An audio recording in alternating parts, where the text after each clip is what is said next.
Now listen to me. This game of baseball is only one half skill. The other half is something else. Something bigger. You gotta have heart. All you really need is heart. The Yankees get off to a fast start against the Twins. Bottom one, Brian McCann's 3-run homer off Kyle Gibson gives New York the 3-0 lead. A great slugger we haven't got. A great pitcher we haven't got.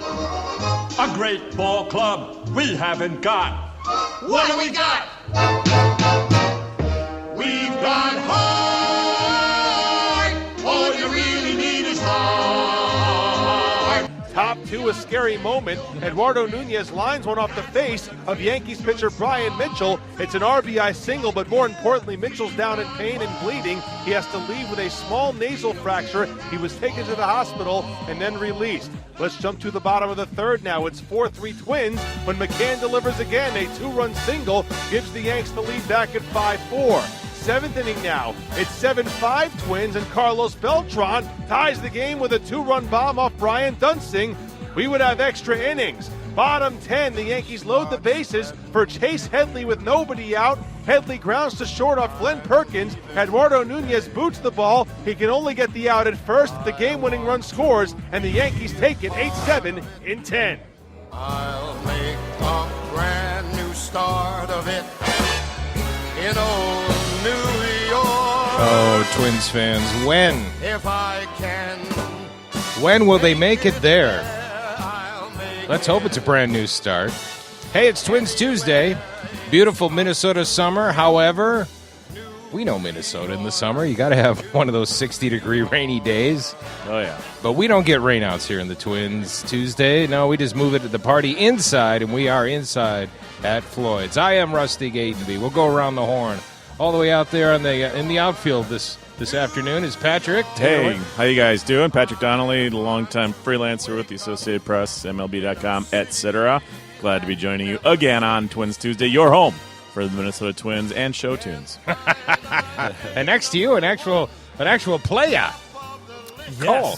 What's up, Rusty? Cole DeVries here, former Minnesota Twins starting pitcher. Lots to talk about with you, Cole. And Sounds then good. Our stud, our all-around man, the closer.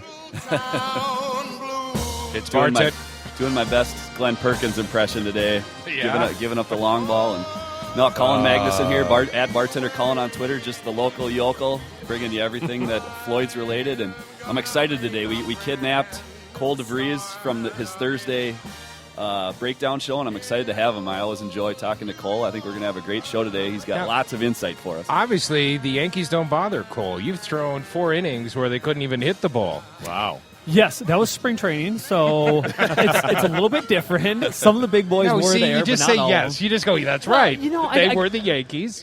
I got to be honest, so I can't be sitting there saying, yeah, it was on Yankee Field. You know, Babe Ruth came out also. You know. That's the ticket. Let's be honest, though. How fast can we get Cole to the Bronx? The way this bullpen's looking right now, and a lot of overworked arms out there. You think you can be there by game time? A couple hours. And if the paycheck is right. It's a short flight. Extra innings, that sounds like a fun game, but was that a fun game for Twins fans? No, I don't think so. I don't think so at all. That was one of those games. It's typical of Yankee Stadium. It's 4.5 hours. And there's just, we know there was a delay when the pitcher got hurt, and we will get around to that in a bit as well. But there's just something about these games at Yankee Stadium that just take forever. And they have this history of having batters who are very patient. They work the count. They foul off pitch after pitch after pitch. I mean, the inning where they tied it up off of Gibson on the on Dunsing on Beltran's home run. I mean, that inning started with Teixeira drawing the walk, and he must have fouled off 7 3-2 pitches, I think, until he finally got one that was out of the zone and got on first. And next thing you know, you got Carlos Beltran tying things up.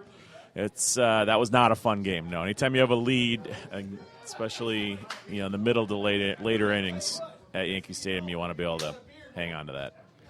Yeah, it was to say the least, it was a quirky game. It seems like there are always some funky plays at Yankee Stadium, and we talked about a little bit before we went on the show. It was just a disappointing way to lose that game. Some weird things happen. It's a pretty typical Yankee Stadium game, and, what do you do?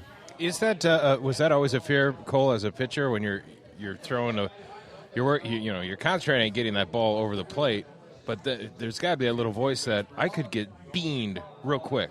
Yeah, it definitely is, and I had a couple close calls with balls coming back in my face, and I actually had one my first season up that kind of ended my season for me. I got a line drive right off the ribs, ended up fracturing a rib, and I caught the ball, got the out, and then I didn't know until a couple days later. So Wait, you caught the ball, yet your ribs still got broke. Yeah, so my body stopped the ball, and then I ended up catching it with my hands. Nice. Or it hit the ground. Yes, that's how the out actually happened. Technically, that's a catch. Yes, And it's coming at you like 90 miles an hour or more, yeah. right? This one was at least that, and then I didn't know it until a couple days later. But I actually made, I think it was like number 5 or 7 on the top 10, because not only catching the ball was pretty amazing because it was screaming back at me, but then when I was walking off the field swearing a blue streak because it did not feel very good, I flipped the ball behind me, and I didn't know it, but the ball actually rolled up and stopped exactly on the rubber. Yeah. So that's why they gave me a top 10 nod, which was well-deserved, So let's be honest. ESPN had a field day with that one. A classy way to leave. Yeah, right? and they had the camera right on my mouth, and so everyone had a pretty good idea of what was coming out. When that happens, the next time you go out, is it in your head? It wasn't for me because it was the next year in spring training when I went back out. But it's always something that you're thinking about, but it's one of those things that you have to forget about. Because if you're out there thinking about, any pitch here I might get drilled with the ball, then you're going to be thinking about that. You're not going to think about executing or anything that you should be doing out there. Which, by the way, on a completely side note, that dude who almost got eaten up by the shark and he had to punch it, recently live on television, he just won a surfing event the other day. So he got back up on that horse. Yes, he did. Fight or flight in that situation. Yeah, I don't know. But yeah, I mean, there is a long history again of players whose careers have been altered and sometimes even ended by comebackers and getting hit as a batter. I mean, look at Curry Puckett's last at bat. Now that wasn't a fear thing; that he was back and ready to go, but it hit him in the eye. Dickie Thon, I remember, was a great shortstop for the Astros in the 80s. He was an all-star. He got hit in the face, and he was never the same. And Herb Score was an outstanding left-hander for the Indians in the 50s. He looked like he was going to be Sandy Koufax before Sandy Koufax was Sandy Koufax. He got hit by a comebacker. His career path altered forever. So anytime you see something like what happened last night to Brian Mitchell, and if anyone who's listening didn't see it, Eduardo Nunez hit a line drive right back through the box and hit him in the face. He was just put on the disabled list today, the 7-day disabled list, which Cole was saying before the podcast. There's no way he's going to be back in 7 days after getting hit in the face. Yeah, I have no idea how that's going to be possible because just your head bobbing around, all the swelling that I'm guessing he's going to have. It's just going to be painful and awkward feeling. So, would a inexpensive bucket of Coors Light help at all? Because we have those here at Floyd's in Victoria, don't we, bartender Colin? As always, buckets of Coors Light. We're hoping we can maybe get a question or two, get somebody to come up and grab one of these Coors Lights and take advantage of it. But yeah, Rusty, as you know, we got lots of specials.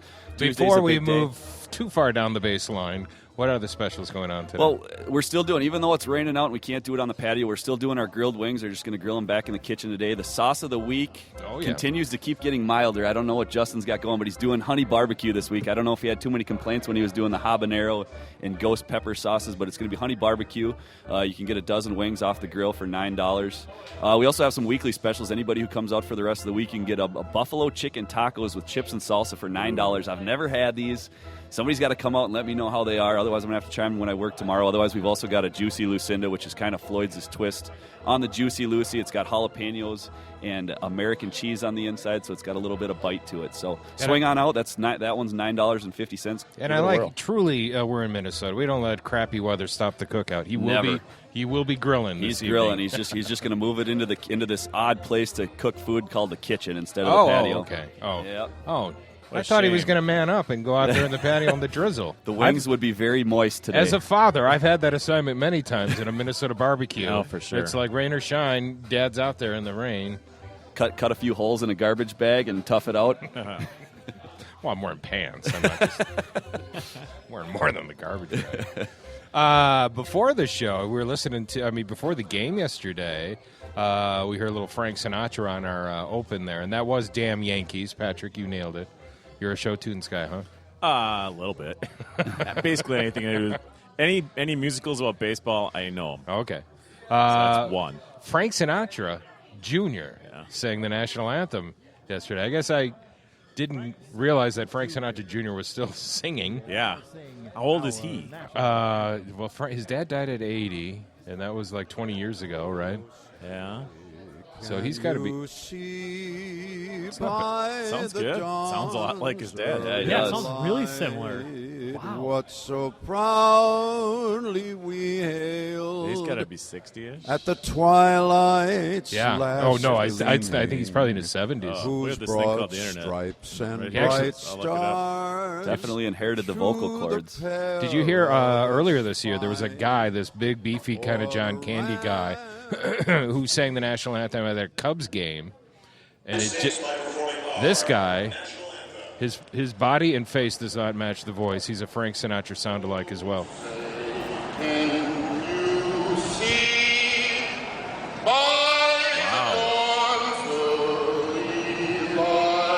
That's Frank, right? Definitely. Frank Jr. is 71. So good Only call. 71. He's a rough-looking 71. I saw the video. I went, oh. Anyway, what's the best national anthem you've ever? Did they give you goosebumps when you were a pro player, Cole? You're out there. It's like game on. The first time. I have to be completely honest. I always You hate America. I was half You're going there. No, anti-national I do anthem. not hate it at all. But I hated hearing the national anthem because we hear it every single day. And then the people who go out there and just try to milk it, and it's 5 minutes long, you're just sitting there saying, all right, buddy, let's get this going. So there were a couple that I heard Good that for were... you war hero. Let's Yeah. move this along. There were a couple that I heard that I did really like. I can't remember who they were, but... So especially early in your career, Cole, it's got to be tough when they drag out the national anthem and you're standing out there sitting still. You're amped up for your first start or your first appearance, and you're supposed to stand there and sit still for 4 minutes or whatever it ends up being in front of the crowd. That's got to be tough.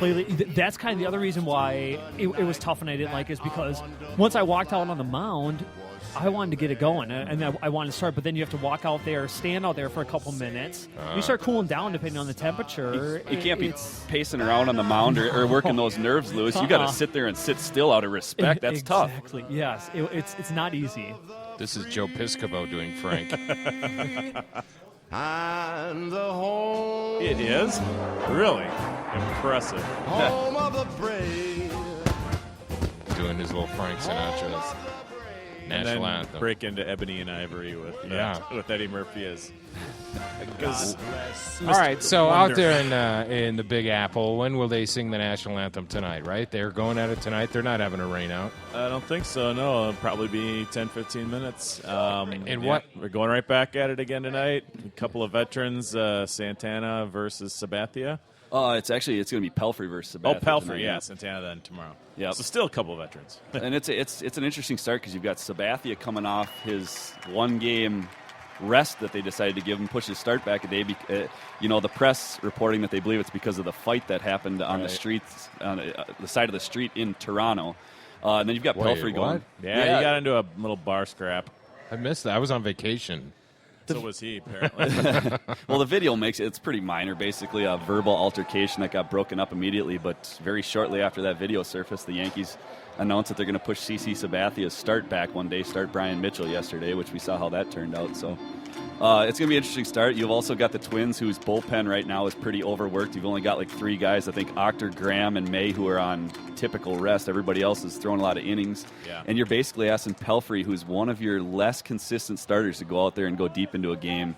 You're either going to get 2 or 7 out of him. Right, Probably, right. Huh? And you just got to hope that if it does turn into a slugfest like it did last night, that the same thing happens and they can beat up Sabathia, who's actually struggled with the Twins a little bit lately. So it could be a shootout tonight. We could have another 4.5-hour game, Patrick.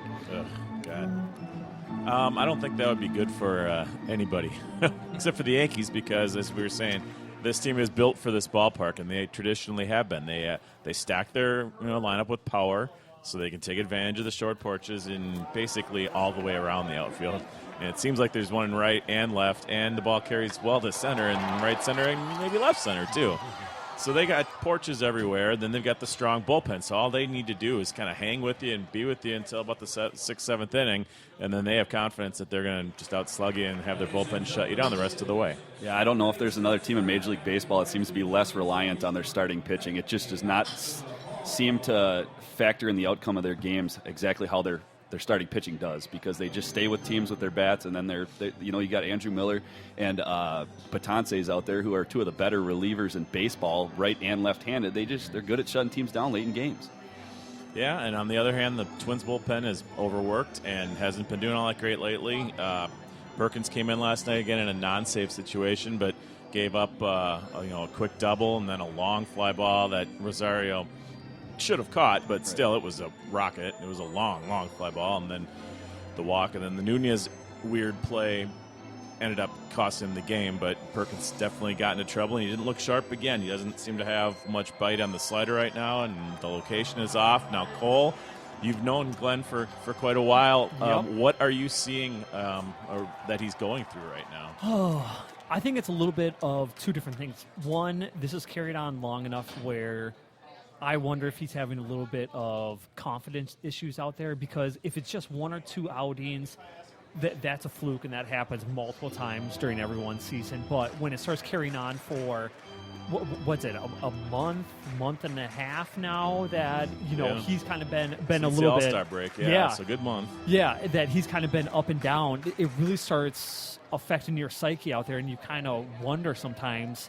if you lost it. Now, he has enough accolades, and he just came out of an All-Star game. So in his situation, you need to think about that and just try to forget about this. And then, obviously, there's something mechanical going on, whether his sight lines are off, whether, his shoulders are a little bit off, whether he's flying open a little bit. I mean, there's so many things, and from the camera views, it's so difficult for me to pick that up. But there's something going on mechanically also with his motion. Paul Molitor was quoted yesterday before the game as saying that part of the problem may be that they're simply not giving enough chances to get out there in save situations, that this team is not exactly being up by a few runs late in games as often as usual, and that he thinks that maybe it's just as simple as he's not getting out there as often as he was early in the season. I don't know if I buy into that. Do you think there's anything to that? Well, the save opportunities were piling up in May and early June, so that's a possibility. What do you think, Cole? I think more of is that he was out there possibly too much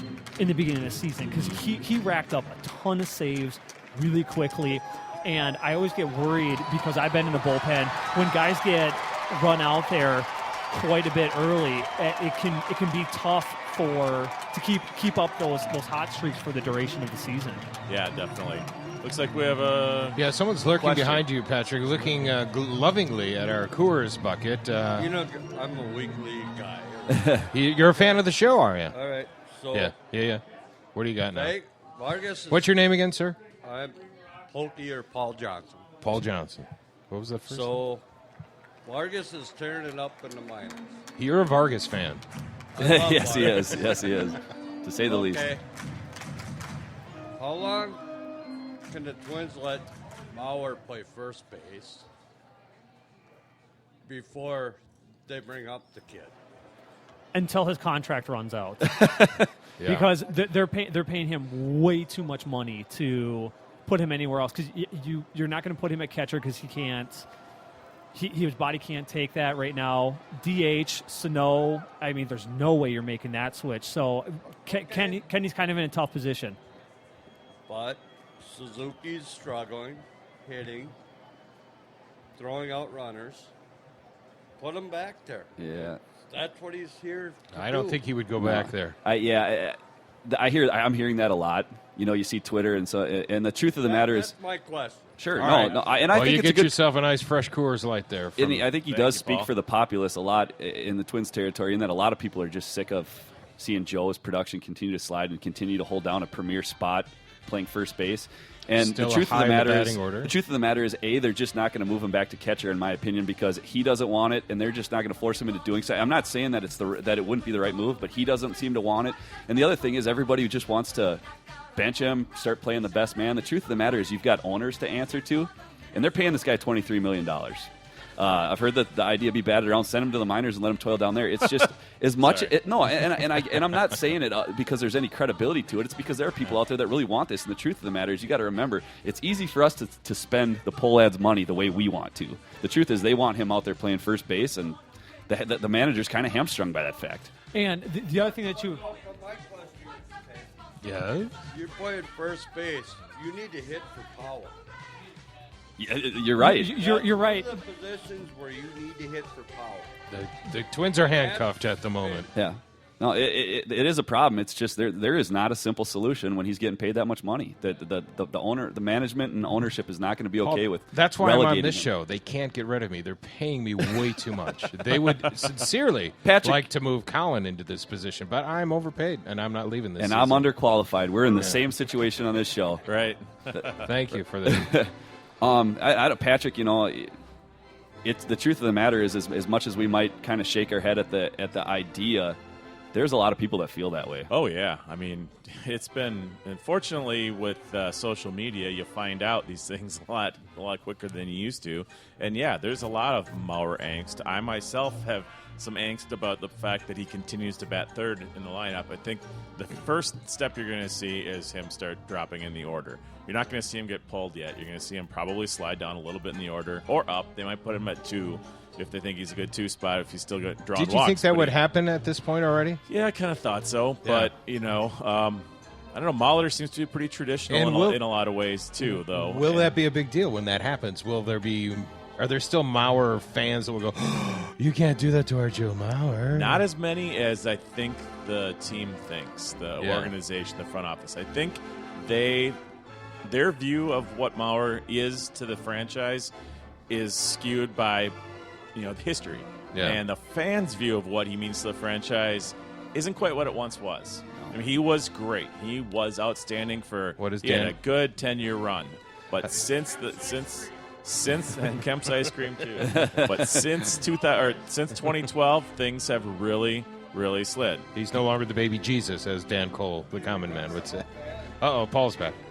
Do you remember how bad the media was when we drafted Joe I hate the media. Over Kerry Wood? No, it was Mark Pryor. Yeah, Pryor. Mike Pryor. Yeah, and I do, and it's I think Patrick's spot on with this. The best thing you're going to see the Twins realistically do to him to lessen the damage that he's doing to this lineup right now is move him. And Cole, I think it was 2 weeks ago, we talked on the breakdown about what the best way to do that is, because everybody seems to be in agreement that is not adequate production from the 3-hole. Cole, where do you think the best spot for him in the lineup is? Well, what we talked about on that episode was I think you got to move him down to the 7 or 8 spot. Get him in a spot where he's hopefully getting more pitches, and hopefully he can spark the bottom half of that lineup. Yeah, that makes sense. The one thought that I had, though, when I was thinking about the exact same thing earlier today was he should be seeing great pitches right now with Sano behind him. I mean, nobody – I think Sano, I heard last night, has the highest OPS of any Twins player ever right now, at least like a season-ending OPS. In his short inning, he's on track to hit like 30 home runs. Just a monster. He is just killing it. He's also pulled into a dead tie, I believe, with Joe Mauer for home runs, and keep in mind that he was pulled up. I mean, this is piling on a little bit, but he was called up in late July? Yeah, mid-July? Yeah, he should. No, it was mid to early July. Yeah, he should be a 5 or 6 home run a month guy, and Mauer's never going to be that. No, it's. But yeah, I would think he should be protected right now more than he's going to be protected anywhere else in the lineup if he's hitting in front of Sano. And it just isn't happening. But yeah, maybe. I mean, okay. Perfect example to have why we have a former major league pitcher with us. When you're facing a guy in the 7, 8, 9 slot, even if you know he's batted 3 before, does your approach change? Is it your mental approach? Anything changed about that? You can't change too much. Mine always changed a little bit where you can relax a little bit, where those first 4 guys, everything's heightened because that's typically the guys who are going to mash the ball, and then when it gets kind of that bottom, you can kind of take a little bit of a half breath, and so that's why I say if you get him down there, I mean, still his name is going to carry him where guys are still going to know who is batting in the 7th or 8th position, but maybe they'll sit there and they'll kind of get a little lax because it's at the bottom half of the lineup. I mean, I don't know. I'm just trying to throw out some ideas because it's such an odd situation to have. I don't think I ever would have thought that we would be talking about this when it comes to Joe Mauer. No way. But I get what you're saying, yeah. So when you get to the lower half in the order, even if the guy down there has a track record of being good, it's still a lower leverage situation in general because the guys around him aren't necessarily as intimidating to you. So you can let up a little bit, and maybe you will leave one out over the plate for old Joe. And the flip side of that argument is, in order to move anybody out of the 3-hole and move them that low in the lineup, you've got to have candidates for guys that can hit in those top positions. The truth of the matter is right now, this Twins team has candidates for guys that could hit at the top of the order. I don't think anybody's going to argue with you that Dozier hasn't warranted a 3 spot in that lineup. So you move him down from second, and you've got a guy, I think, in Rosario who at times has been a spot starter at the top of the lineup when certain people sit. If you move Rosario into that 2 spot and you're leading off Hicks, Rosario, Dozier, Sano, Plouffe, you've now got a bona fide top 5 hitters that should be able to put up crooked numbers consistently. Yeah, that's a solid top 5. I like it.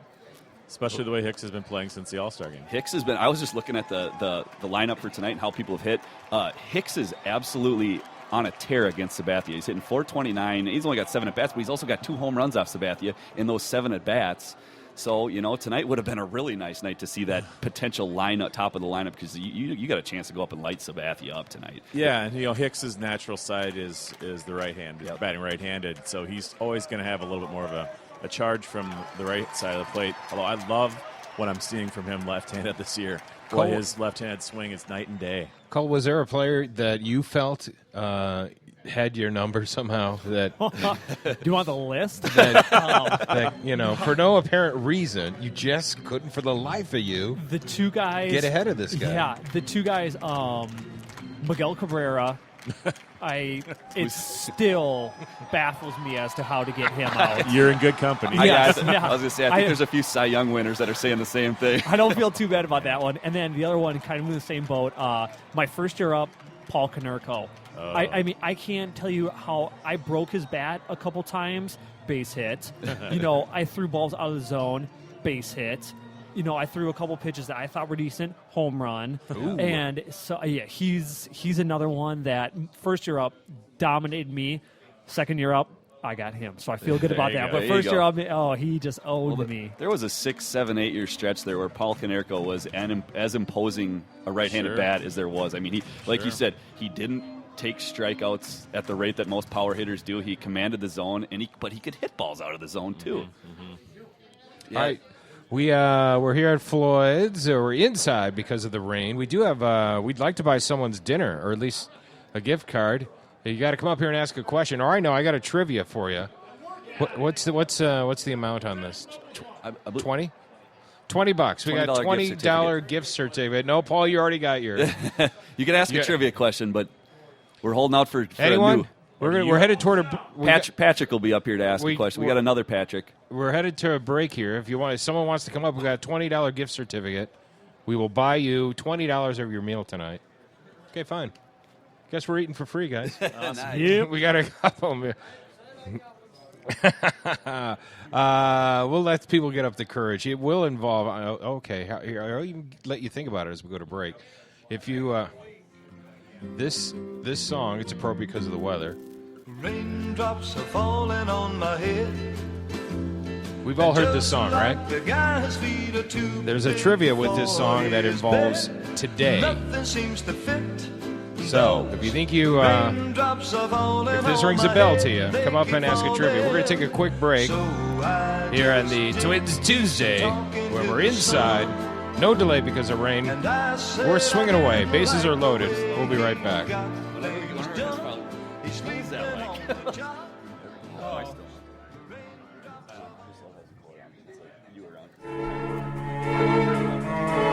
Magman. Don't let your computer problems drive you mad. We are MacMen, Minnesota's premier tech consultants and problem solvers for Macs, mobile devices, troubleshooting, training, and much more. No more dragging your computer all over town because we come to you. We love making house calls to your home or small business. MacMen. Call 612-345-8005. The term foodie can sometimes come across as a tickle pretentious. BT and Lydia are here to demystify the term and reclaim it for the sake of good food. Their weekly podcast brings in fellow foodies and culture creators from the Twin Cities to talk about all things food. Find this duo only on the Alive and Social Network. Hey everybody, this is comedian Paul Mercurio, and I'm very excited to say that I packed up my podcast, The Paul Mercurio Show, which wasn't my first choice for a name. My first choice was Go Ahead, Touch It, but apparently that didn't test well. Well, I'm taking my podcast and I'm moving it to the Alive and Social Network, which is weird because I'm neither alive nor very social. I've interviewed a few people you might know, like Sir Paul McCartney. Yeah, that guy. He was in a band or something, I'm not sure. Stephen Colbert, Bob Costas, Jay Leno, Stone Cold Steve Austin, Kristen Chenoweth, and many, many more. I've won Emmy and Peabody Awards for my work on The Daily Show. I've had my own Comedy Central special, been on HBO, and I'm excited to be part of the new network. The Paul Mercurio Show is available on iTunes, Android, and available at paulmercurio.com. Listen to my show every week. Every week you will get rich. How? I give you a foolproof method to go out and make $100,000 without ever leaving your couch. Okay, that's a lie, but the podcast, it's good. The Rusty Gatenby Review is the entertaining show about entertainment from movies, music, and more. Award-winning TV guy Rusty Gatenby and his review is the podcast with the biggest cast in entertainment, part of the Alive and Social Network.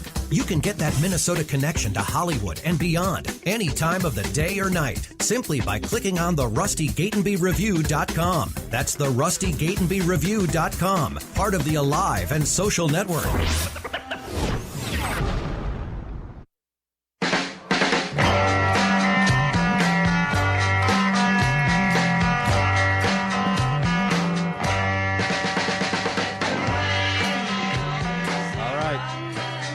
We are back on a Twins Tuesday. We're not letting the rain stop us. We're live here inside Floyd's in Victoria. Of course we are. Normally outside on the beautiful sunny patio, but that's all right.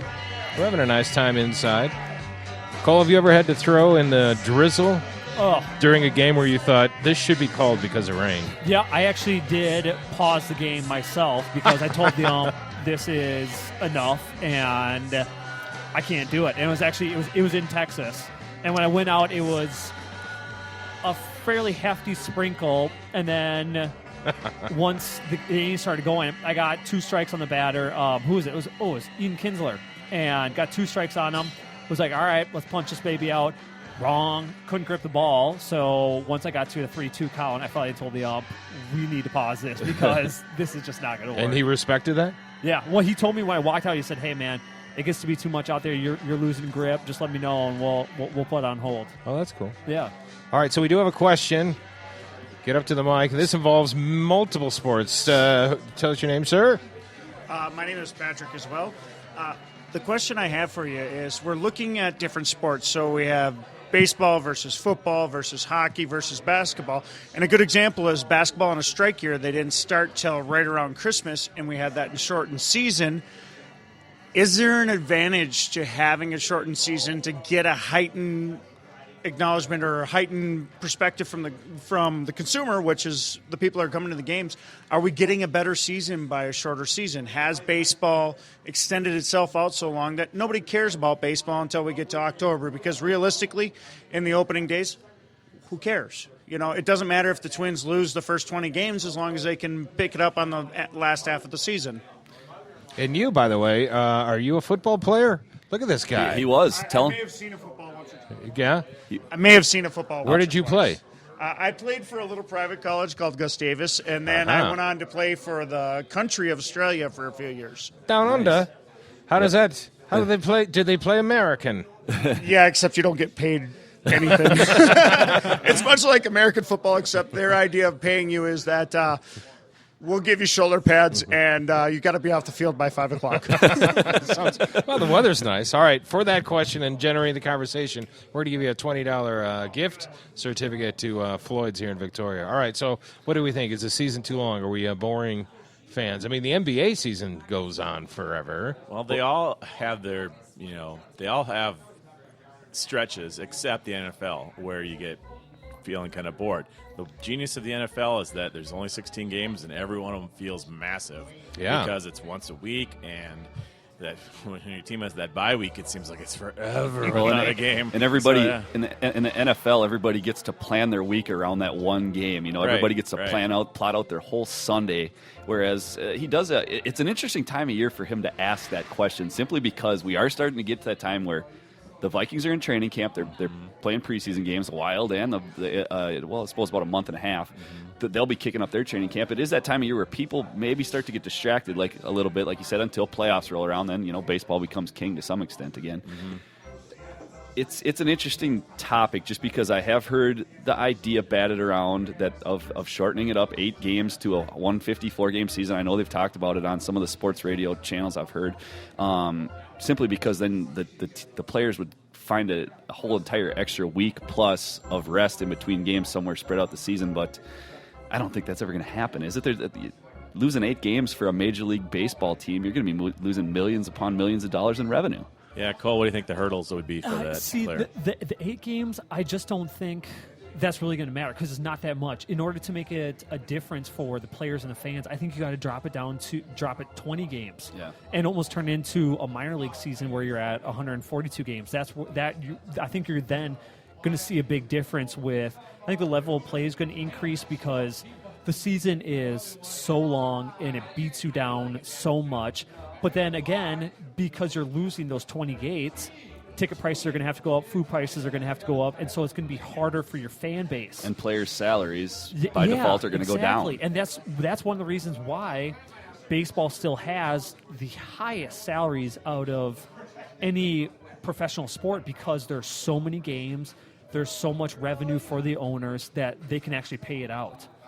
Yeah, and TV revenue is a huge part of that equation. Exactly. And the Twins are on TV 150-plus times a year. Right. And even if the ratings aren't as crazy as the NFL, 150 times compared to 16 is a lot of money in the pockets via advertisement. Yep. But the other concern with length of season that baseball has that basketball and hockey certainly don't is weather. Yeah. And football you can play in all conditions, and people like it when it's cold or rainy or snow or whatever. But baseball, you remember the World Series was at 2008 with the Phillies and Tampa, and how brutally cold it was in Philadelphia.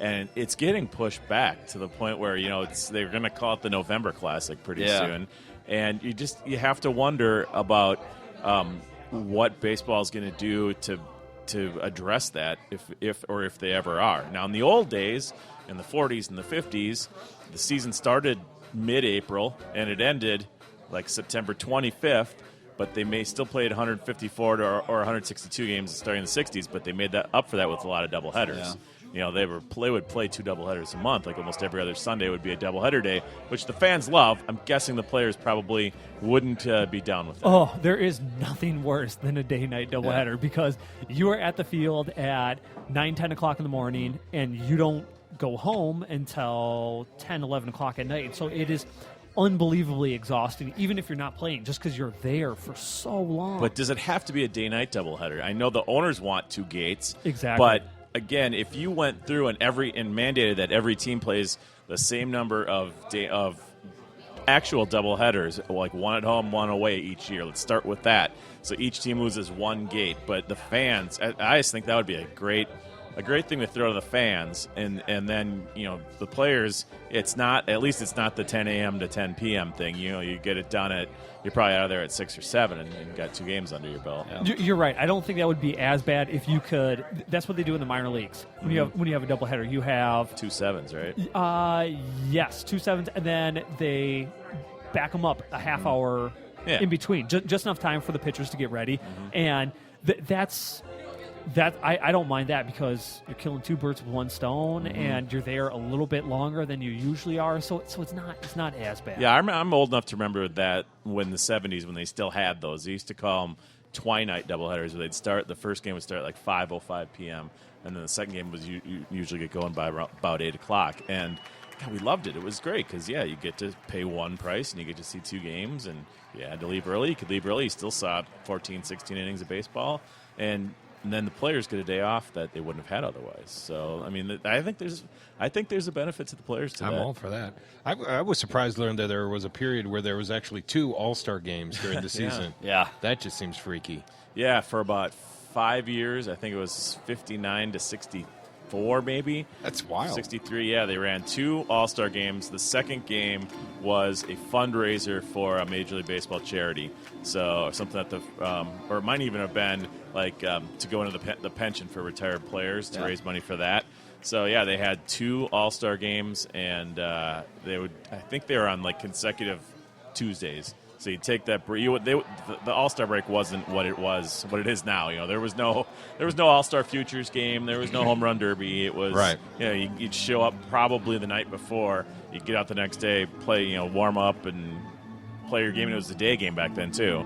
So you'd play your day game and you'd be out of there. And I don't even know how long of a break they had. So I think it was on consecutive Tuesdays. For 2 weeks they would have 2 All-Star games. Crazy. But then they realized, too much of a good thing is sometimes too much.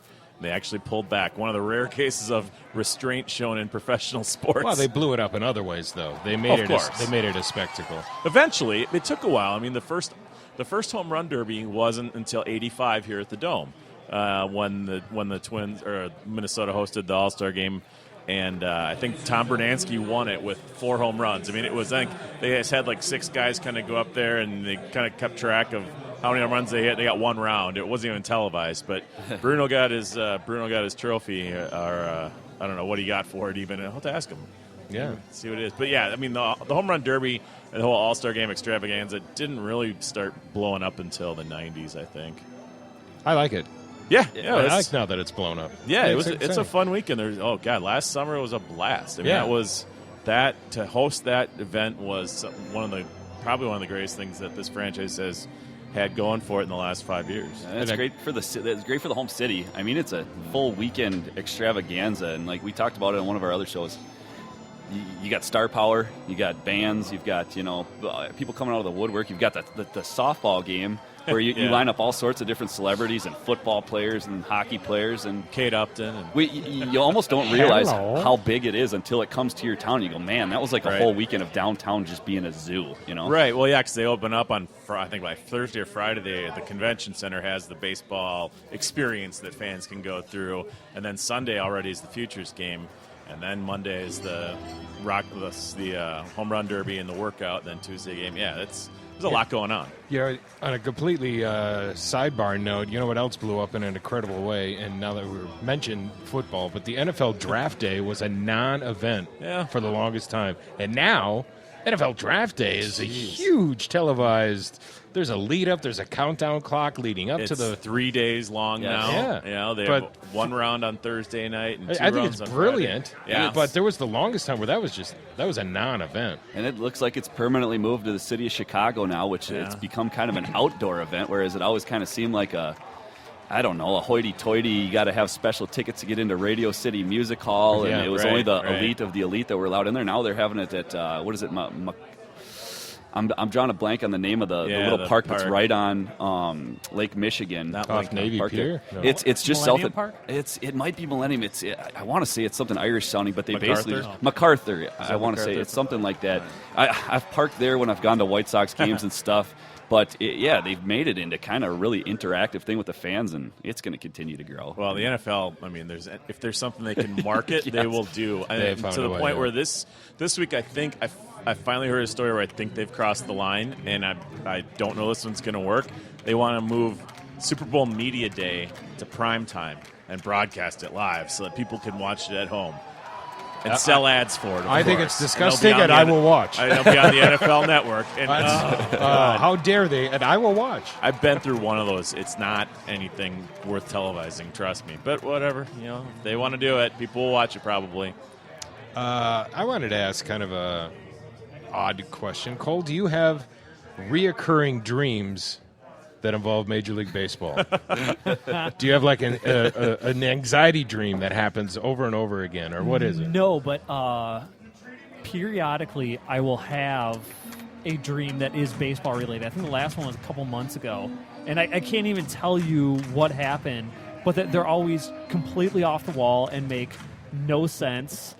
But I do have them from time to time. No. You've never had the dream where you're like suited up and you're walking in and no one recognizes you in the locker room and you're like, dudes, it's me. You know, actually, now that you say it, I can't remember because half the time I know that I have a dream about something, but I can't remember what it actually is. Yeah. I do remember having a couple anxiety dreams, but it had to do with something in the clubhouse. It had nothing to do with being on the field. No, Paul Canerico and Miguel Cabrera chasing you around the baseball. I probably should have had those. Base path with a couple Louisville sluggers. Right.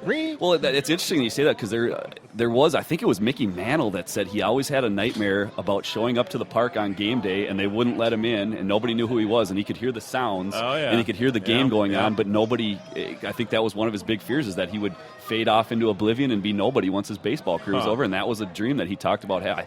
I'm almost sure it was Mickey Mantle that had that one. Right. Yeah, exactly. Well, I broke him down. You know, I analyzed Mickey Mantle many times. So. Well, I still have recurring. I mean, I was just an amateur player, but I still have dreams where like I'm up to bat and I can't find my bat or I can't find my helmet. Yeah. And I've got a monster melon, so I always had to have the one helmet, the biggest helmet. Me too. And so it's like, where's the 7 5/8? Come on, I can't find my helmet.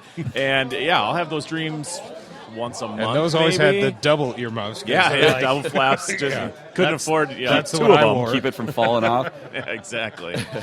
Oh, and you never didn't have to worry about it falling off me. It was like, oh man. So anyway, yes, that's a great question, Rusty. Because anxiety dreams of baseball. I think anyone who's ever played the game probably has some of that. It's such a mental game, and it sticks with you in ways that end up surprising you down the road. Did you have, when you were an active player, was it tough to sleep the night before a big game for you? Just slam a couple of Coors Light, which is on special here at Floyd's. Of course, I had about 10 of them. No, sometimes it was, and it was more kind of, I would start to get amped up a little bit before the game, and after a couple times that starts to subside. Day of, I would always, it was really weird. It's about noon, and my adrenaline would loosely kick in, and it was tough for me just to hang out and watch TV. Like I always felt kind of antsy, and so I stuff like that would happen. I did a live skydive when I was at Channel 5, and I'm afraid of heights, and it was a big event. I mean, I was going to have a live chopper, live satellite, cameras attached to me, and I was the producer of this big event. Had never been done before. I sincerely could not sleep, not a stitch, the night before. I watched all night till I finally got down on my knees and prayed, please let me go to sleep. Nope, sun came up. I had to go out there with no sleep and do this event. All adrenaline. Wow. I'm sure it carried you through. Yeah, and I was still scared shitless. But it made for great TV. I believe it. Before we leave the broadcast, because we're getting close, so I played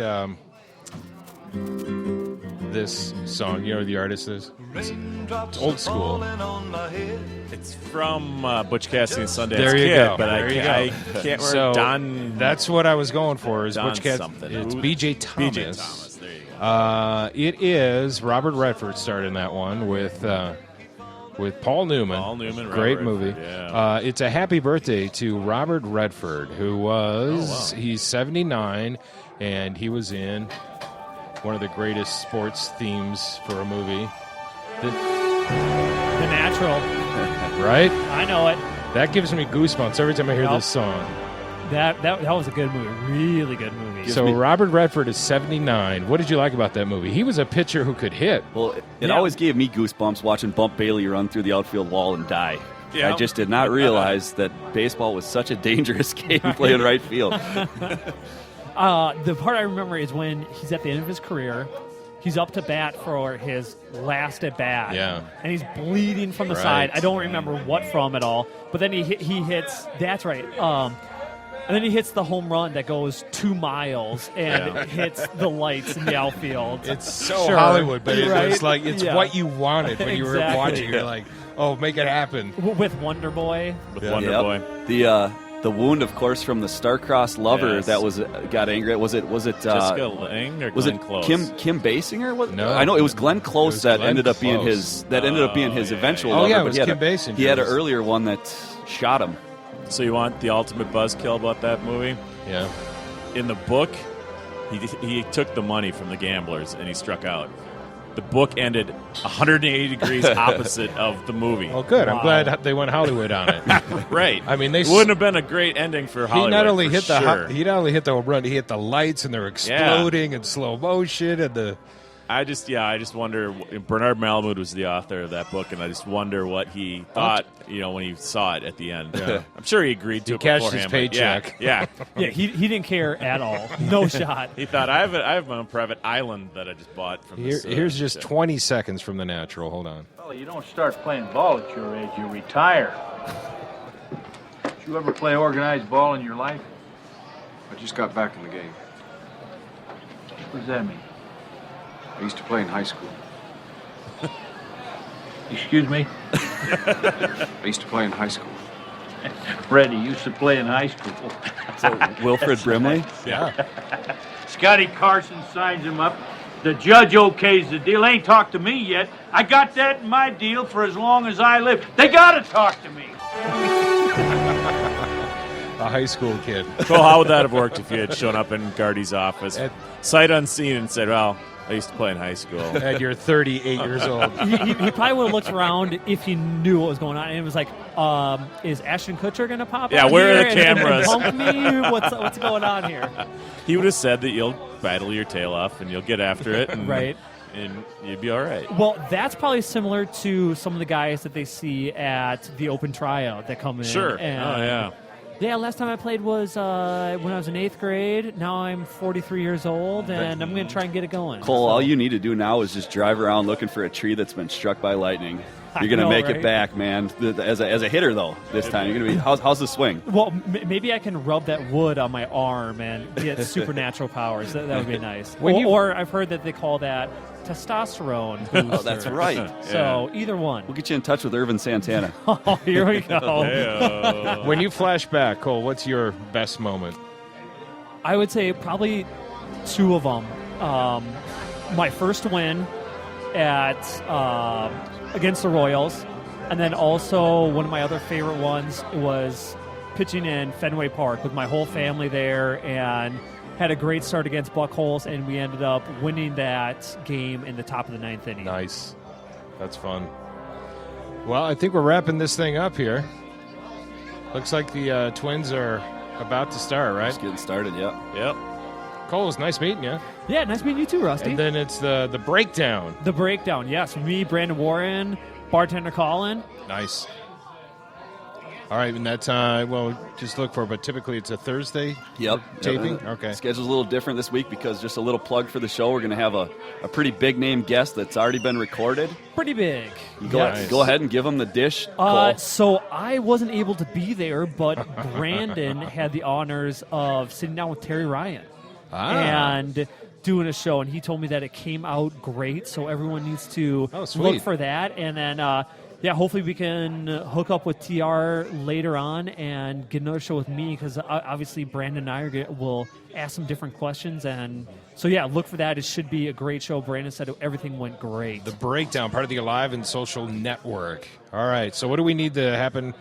What does next week look like? Survival. It's survival right now. What's the biggest battle between now and next Tuesday? Go 500. Tonight? If they can go 500 the rest of this road trip, I mean, that would be a victory in itself. Because they've got 2 more at the Yankee Stadium, then 4 at Baltimore, and then 3 at Tampa. Ooh, that's not easy. No, it's not. All right. So you got to think that if they can go 500, they'd be very happy with that. All right, that's it for a Twins Tuesday. Go Twins. Go at least 500. Stay dry, everybody.